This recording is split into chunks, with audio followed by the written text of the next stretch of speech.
বৃষ্টির দিনে মুড়ি মাখা হবে না তা কি হয়? আজকে বৃষ্টির দিনে মুড়ি মাখিয়ে ফেললাম। হে গাইস, আসসালামু আলাইকুম। It's me Fatema Akter. Welcome to my new channel FR creation. আজকে মুড়ি মাখানোর জন্য সর্বপ্রথম যে জিনিসটা প্রয়োজন সেটা হচ্ছে পেঁয়াজ। পেঁয়াজগুলো সুন্দর মতো কুচি কুচি করে কেটে নেওয়া হয়েছে। তারপরে এখানে আলুর চপ, পেঁয়াজও, বুট আরও যা যা দরকার সব কিছু কিনে আনা হয়েছে, কারণ এত কিছু বানানোর তো এখন সময় নেই, তাই না?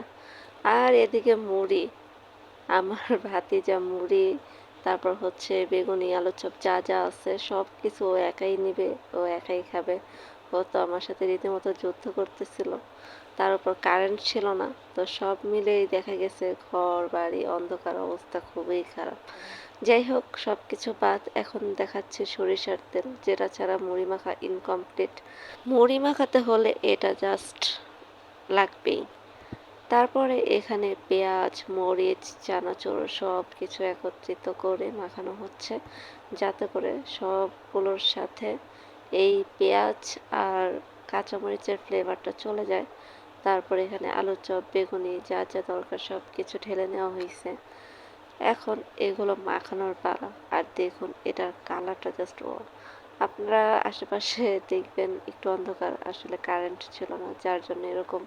যাই হোক, তারপরে সরিষার তেলটা ঢেলে নেওয়া হয়েছে। দেখুন কালারটা জাস্ট ওয়াও! তারপরে এটা মাখানোর পরে আমরা মুড়িটা দিয়ে দেব। মুড়িটা দেওয়ার পরে, মাখানোর পরে জাস্ট দেখবেন মুড়ি মাখাটা এত পরিমাণ মজা হয়েছিল, জাস্ট বলার বাইরে। সো আপনারা কারা মুড়ি মাখা অনেক বেশি পছন্দ করেন অবশ্যই কমেন্ট বক্সে জানাবেন।